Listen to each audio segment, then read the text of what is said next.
So, Braydon, what's it like being a Can-Am owner? I guess it looks good at least. I'm assuming everybody wants to hear my thoughts and review on the 2020 Outlander 850 XMR. I mean, it was fun. I've been on one ride with it so far. It was a lot of fun. I mean, a lot of power. It went through everything like a dream. Just a lot better ride than the old Honda, but if you guys have watched the video, it doesn't run no more. And it's got 11.4 miles, 2.6 hours. So, little backstory for people who are clicking on this video, because they actually want a real review on this thing. I bought this thing 2 days ago. Got the keys, boys. And I bought it around like, I don't know, 6 o'clock at night from the dealership.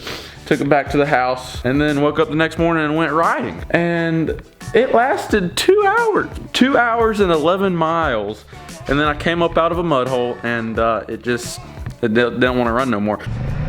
She's done. She's done. Now, I mean, I don't have my tripod, okay? This is gonna be difficult. That's gonna have to do.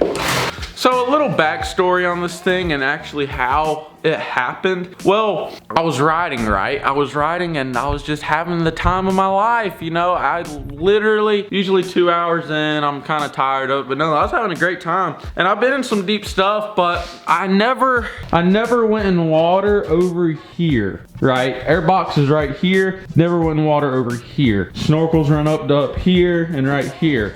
So it never really was over the fenders that often. And the last mud hole I was working in it, I worked a good 10 minutes in it trying to get out. And I came out of it and I hit the throttle and it was bogging down. First immediate thought, Braydon, your belt's slipping, you got water on the belt. Threw it in neutral, hit the gas, bogged down in neutral. So then I was like, oh, I totaled it, the motor's gone. So, cut it off. My buddies they already took off. They started to come back to look for me. And they got back and I started it up for them. Because it didn't sound right. Not only did it bog, but it also sounded like it sounded god awful, okay? And I started back up when they were there, and one was standing at the exhaust, like, bro, it's not pushing out any exhaust. So like, okay, maybe the exhaust is clogged up. How does that happen? I don't know, but it's a Can-Am. So started messing around with that, and then checked the oil, no water in the oil, and then we loaded up and went home. The dealership closed on me like 3 hours earlier than normal that day, so I couldn't get it to the dealership.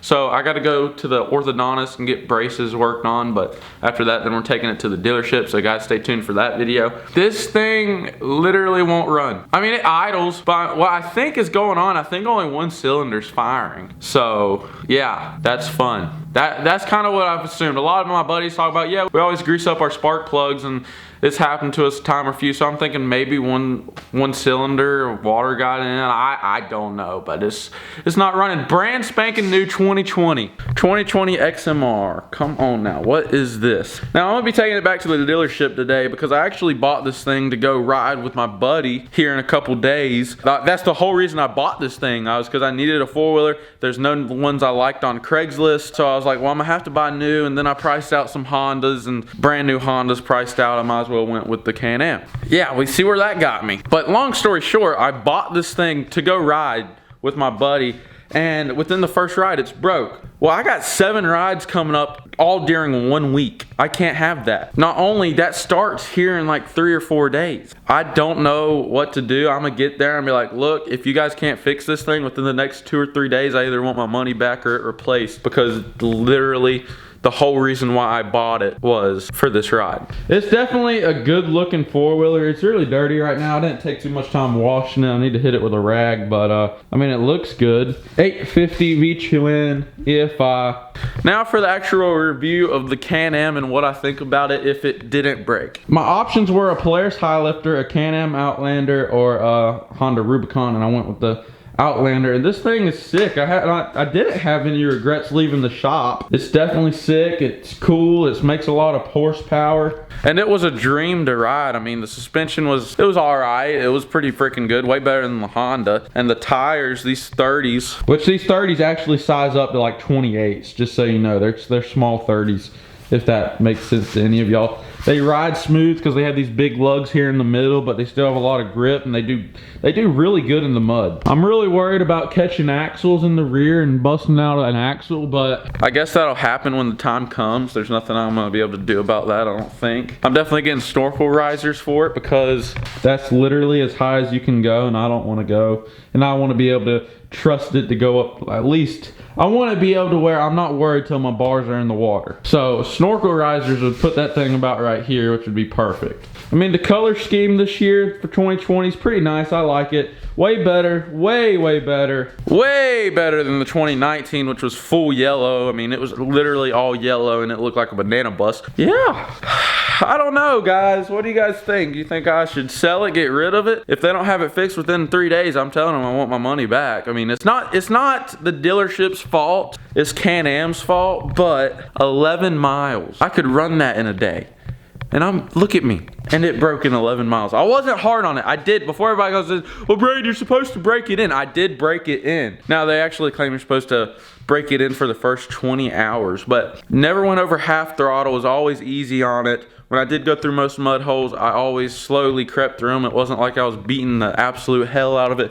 What I did to it was literally nothing compared to what I usually do to my Honda. I mean, literally 850 cc's, and I'm coming off a Honda. I don't need more than half throttle on this 850. It makes like 80 something horsepower, and I was switching from high to low to get the belt right, but obviously that has nothing to do with why it's messed up right now. So I don't know what to do, boys. I'm pretty upset, pretty irritated. I really miss my tripod because this camera's heavy. I kind of need it for the next video because the next video is going to be us taking it to the dealership, and it's going to be a good one. This is kind of just like a short little video being like, I want you guys' opinions. Should we keep the Can-Am? I feel like if we keep the Can-Am, it might be kind of entertaining to see how long it lasts, because obviously it doesn't want to compete with the Hondas. This thing is already being a nightmare. One thing I really did like this about the Outlander versus the Honda or the Highlifter, it has snorkels. The Highlifter has snorkels, but the Highlifter doesn't have a winch.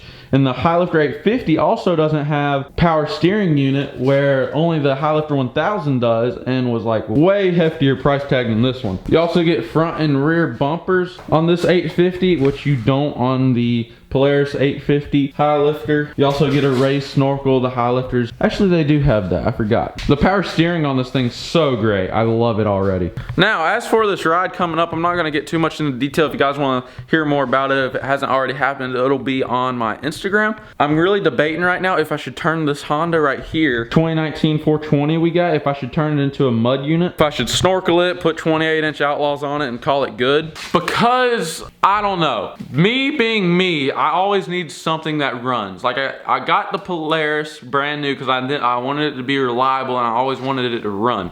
I bought that 250R that I used to have that sold now. I bought that because I always needed a dirt bike that runs. That was a trusty, rusty one that was always gonna run if the KTM ever failed me. And I got it for a great deal and made a little money selling it. That's kind of the thing. I bought this Can-Am thinking, oh, it'll be fine. It'll take it. And 2 hours into the first ride, it's already effed. So the Honda, good old rusty trusty Honda over here, she might be getting a snorkel and 28-inch Outlaws. What do you guys think? I really wanted to keep this thing a hunting four-wheeler, but the Can-Am does drive so good and ride so good, it could be just as well used as a hunting four-wheeler, just like this one right here would have been. But I don't know what to do, guys.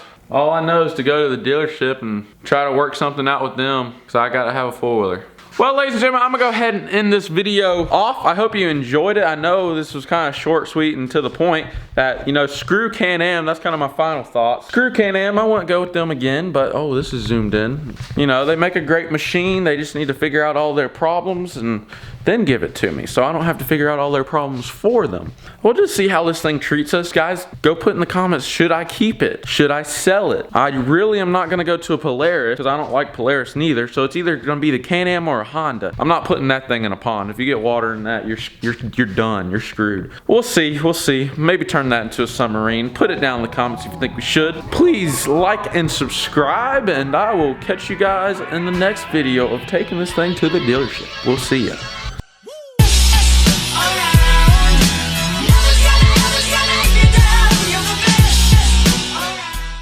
Sleeping? Yes, we're gonna hear you. It's always something. What do you do?